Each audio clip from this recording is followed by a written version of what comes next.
So the question I want to kind of talk about here is why do we not do the things that we know we should be doing, right? Another way to kind of look at this too is like you have to ask yourself, how do we or other people, I don't want to say ruin their lives or ruin our lives, but go, really let our health decline. Wake up 20 years later with diabetes or being 100 pounds overweight or having a really unsuccessful, unfulfilling career or relationships or whatever, right?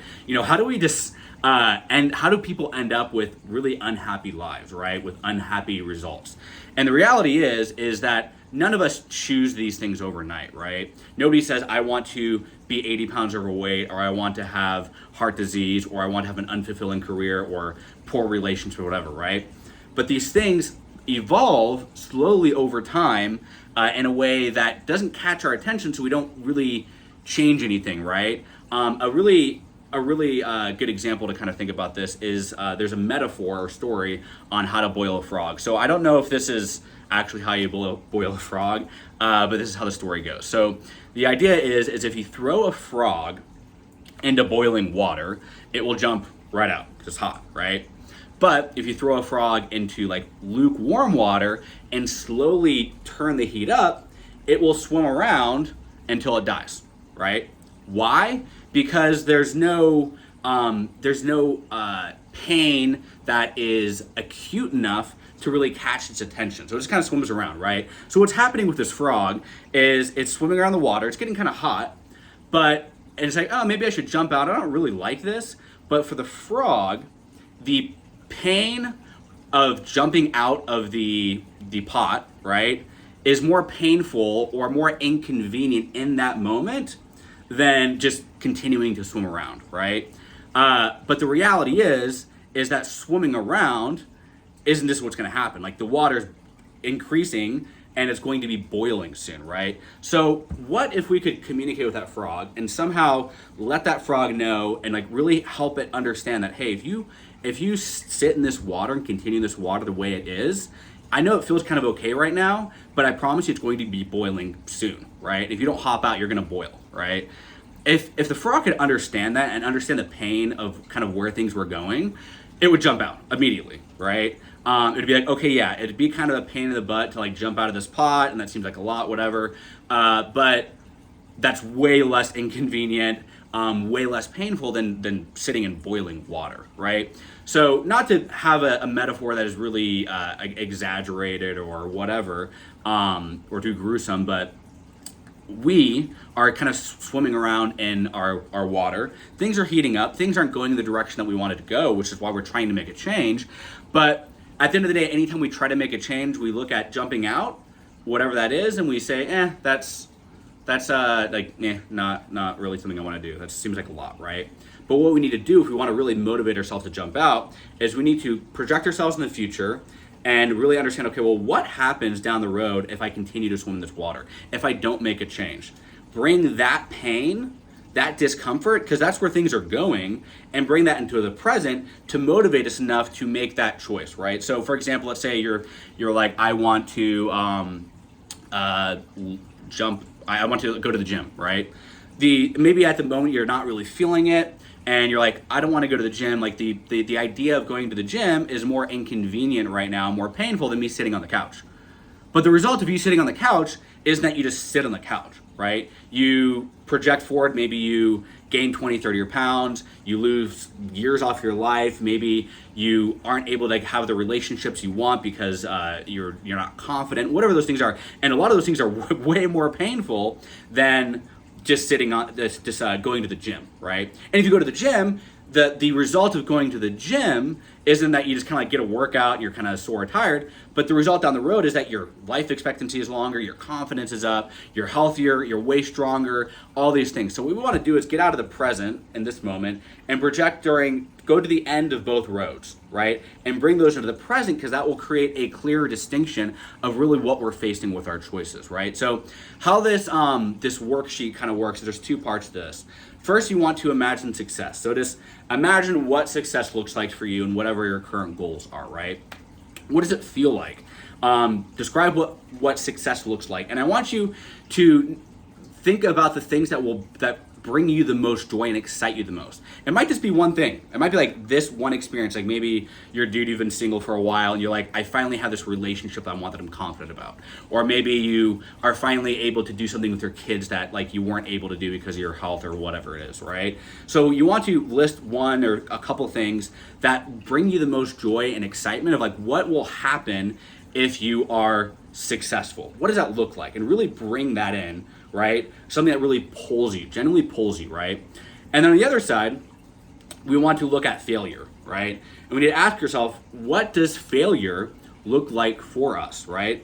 And with this one, it helps to go into the future, right? And say, okay, well, what happens if I don't change anything, right? Okay, well, maybe my weight continues to climb, my health just like declines, I'm not able to accomplish these things, this sucks, I don't get the job I want, the relationship I want, I'm not happy, whatever, right? So that can be helpful. You want to ask yourself, basically, like, what is your biggest fear, right? And write that down. Maybe it's just like living the life of mediocrity, whatever it is, right?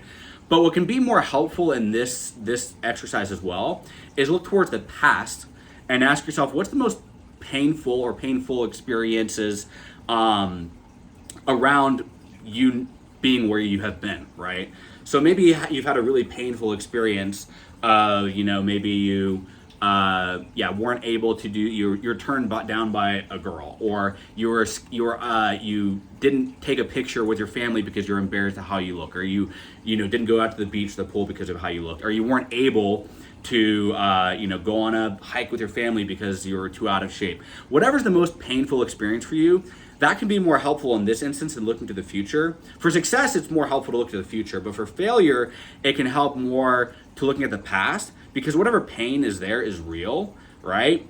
And the reality is whatever you've experienced in the past, you're probably going to experience that again in the future, and probably even worse if you don't make some kind of change, right? So you want to have a really clear, what does success look like and what does failure look like? And the reality is setting goals and everything's important, and visualizing, etc. But as humans, we're just more motivated to avoid pain than seek pleasure. So having something that is really painful that we're trying to avoid can be a really great motivator, right? So you want to ask yourself, like, what is that most painful experience? And it needs to be something that's kind of close to you and stirs up some emotion. It might just be one or two things that you can think of, right? But just kind of brainstorm there. And then for both of these, there's a second part to this, is we want to reverse engineer success and reverse engineer failure. So for success, we want to ask yourselves, okay, put yourself in the future, you're successful.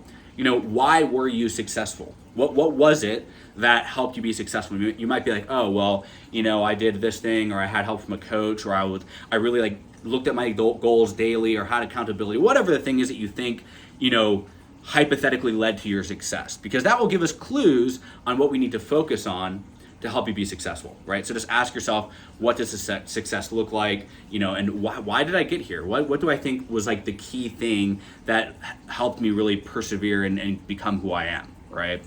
And then with failure, we want to look and do the same thing. We want to ask ourselves, okay, so I failed, right? Why did I fail, right? What was it? Why did I quit? Knowing myself in my past, like if I was to guess of why I kind of put money on why I failed in the future, like why was that, right? Maybe it was, you kept putting work first, or you stopped looking at your goals, or you isolated yourself and didn't have the accountability and support, or whatever it is, right? Or your self-doubt, your negative thoughts got in the way, or anxiety, or whatever the thing is. Because this will give us clues on what we need to focus on to kind of overcome before it happens, right? You're not going to have all the answers. We're not a fortune teller, but this exercise can give us some clues, right?